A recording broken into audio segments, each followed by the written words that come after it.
everybody. I just wanted to make a little instructional video on how to use the eCollar Technology Mini Educator 300TS, which is the one dog model. Just as a refresher to remind you kind of how to use it, how to turn it on and off, and what the buttons do. I know it can be a little confusing and overwhelming when you're, after we've done the recall and finding your dog's level, remembering how to use it and how to turn it on and off, because there's all sorts of things we've talked about doing. So I just wanted to give a little refresher on how to use it, so you don't necessarily have to sit down with the manual and just read that, which can often be boring. Who doesn't like watching videos? So I figured I'd make one. So let me kind of explain.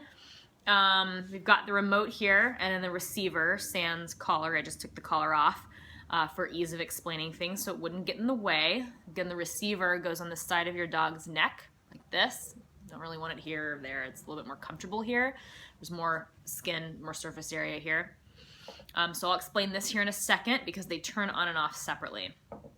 So, the remote. What you do is you flip it on the back side and you have a 3-in-1 button. On, off, and light. It's a big, round, black button with an L. So what you do is you press and hold that down until the screen comes on the other side. The blinking 1D at the top, you can totally ignore.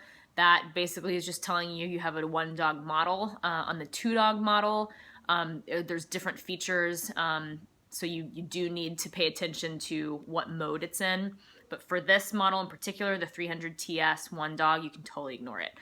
Yeah, so again, turning it on and off, press and hold. I'm going to press and hold it now. It turned off. I'm going to press and hold it again so we can use it. Turns on. You've got the blinking 1D, then the number in the middle. So the number in the middle is the level of stem pressure that you're administering to your dog. You change that number with this dial on the top. So remember, it goes from 0 to 100 in increments of 1, which is beautiful because when we find your dog's baseline, that baseline number isn't going to be appropriate in every situation. So if there's like squirrels and birds that are super juicy to your dog and you're outside and your dog's baseline is a 6, it's probably not going to feel or respond to a 6. It's going to need something a little bit higher to be motivating enough to stop what it's doing and turn around. So the dial here is really important, especially when you're training your dog in different levels of distraction. You dial it up and down, and it goes in increments of 1. I'm going to turn it to a 10 just for ease here to explain some other stuff.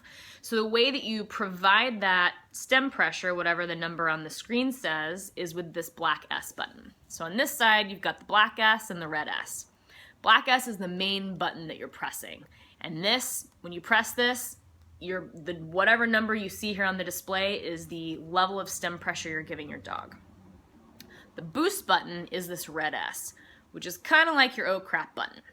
So it kind of depends on how you're going to use it, how you're going to set it, but you can set this level however many levels you want above. So if you're at a 10 and your dog's a little more sensitive, maybe you only want to set it 5 levels above. So in a situation that's really distracting to your dog, when you press the red button, it's going to jump to a 15 rather than a 10 because you don't have enough time to turn it up. If you have a really stubborn and hard dog, 5 may not be enough, and so you're going to have to slowly kind of turn it up and figure out which level is going to make your dog stop what it's doing and turn around. So some people like to set this a little bit higher to really make that dog stop. If your dog is running for the road and there's a car coming, stop, turn around and come back. So the boost button is great for that. So let me show you right now. So this is set 10 levels above right now. So see how it's at a 10. When I press the red S button, boop, it jumps to a 20. I'll explain how to set the boost button in just a little bit. So now you're gonna flip it around, and you've got the tapper button, which basically means vibrate. So if you were to get your cell phone, put it on your neck, and someone were to call, it would be this really tickly sensation, vibration. You cannot change the intensity level of the vibration for the tapper button. feels the same regardless if you're dialing or not. The dial only is for the stem buttons. Some dogs like the vibration, some dogs hate it. You know, again, we will have kind of talked about, according to your dog, what is useful.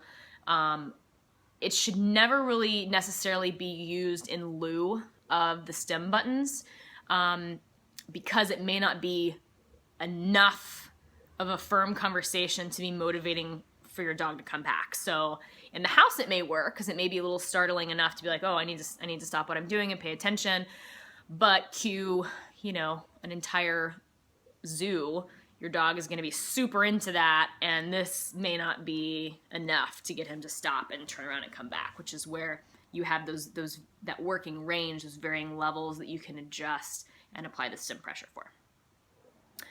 You can also, another cool thing is you can change the way the stem pressure is given to your dog. So you can see that there's a letter M next to the number, which means momentary. So there's a momentary and continuous setting, and it's on the back here. So next to the on, off, and light button, there's this smaller button that says M/C. So when you just see M on the screen, that means both the black S and the boost button are set in the momentary. So when you press it, your dog is feeling one single tap. Doot, doot, doot, doot. If you want to change it to continuous, you go to the back, press it once, now you see a C. It switches to a C. So now when you press the black S or the red S, it's a lot of stem pressures all in a row. However long your finger's on it, up to 10 seconds. So I can press and hold it for 10 seconds and it'd be like, however long I'm pressing it. Again, you know, we will have talked about your dog's sensitivity to see if that's an appropriate mode. You know, it's a little bit more of an intense sensation, so it kind of depends on the dog's sensitivity level and all that jazz. But just so you know, there is a momentary and continuous setting which you can absolutely play around with within your dog's range. I think that's pretty much it for this one. We've got the charge port here, ding, on the back. Pull that up, plug it in. Battery life lasts a pretty long time. I think I've heard up to 50 hours if it's just turned on the whole time and with light use. It may even last longer than that. It's a lithium battery, which is a pretty hardy heavy-duty thing. Just make sure if you are using this in water that both the charge ports are closed, because it might ruin the tool. That's the only thing. If it's closed, it may not be waterproof for much longer. So there is that. Let's see. So here is the receiver. The way you turn this one on and off is you have these two little red dots and you match them up, make them kiss, smack. Green light is blinking, which means that it's fully charged and ready to go. At rest, both of these guys right here blink green when they're fully charged at rest. If they're at rest and they're blinking red, that means that they need to be charged.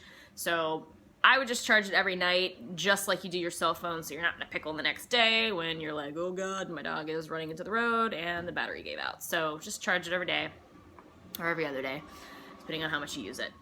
Another cool feature about this is if you're taking your dog off leash a lot at night, this has a little light, so you can see a little UFO version of your dog floating around, so you know if Skippy's coming back or not. So the way you do that is where this on and off button is, instead of pressing and holding, which turns this on and off, you just press once. So you press it once, strobe light, dance party, and then 2, solid. 3, off. Doesn't turn this off, it just turns the light off. So that's a really useful tool to know if your dog is coming or going away from you at night. And if you go backpacking, it's fantastic. I think that's pretty much it for this too. So yeah, so let me show you. I'm going to turn this off. So what I'm going to do is I'm going to match those red dots. It blinks red. This device is off. This is still on because I haven't turned this on and off, or off yet. So now what I'm going to do is I'm going to explain how to set the boost button. So what you do is you want to make sure that it's in the momentary setting. You're going to turn it, all the way down to 0. You're going to press the black S button, hold it down,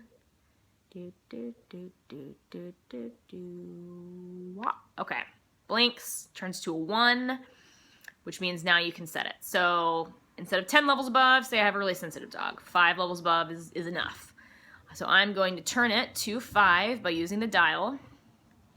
It's still blinking. To lock it in, I press the black S button again. Now it's set. So when I press the boost button now, it should jump to a 10. Bam, it worked. So that is how you set that. Again, you can set it however many levels above you want. It can be a lot of levels, it can be 2 levels, it can be 1 level. Just depends on the sensitivity of your dog, which we will have talked about. I believe that is it. So yeah, so if you guys have any questions at all, I don't want you to feel alone in this process. I know it can be challenging to incorporate a new tool into your life when you already have a lot going on with your dog or whatever. So I just wanted to make a video just to go over the features of this again so you're fully aware of how to use this, how to turn it on and off. And I think that's all I can think about. It goes half a mile. Your dog should really never be half a mile away from you, but if it is, you can still get Skippy back in half a mile. So half a mile range. So I hope this was useful. Let me know if you have any questions. Enjoy the tool, make it fun, enjoy teaching your dog recall. It's a beautiful thing to be able to take your dog off leash, at the beach, going hiking, on a walk, on a run, whatever it is. It boosts your confidence level in your dog, makes you get this like great controlled freedom, if you will, so you can get your dog to come back in any situation. So have fun with it. Enjoy spending time with your dog, and let me know if you have any questions. All right, bye.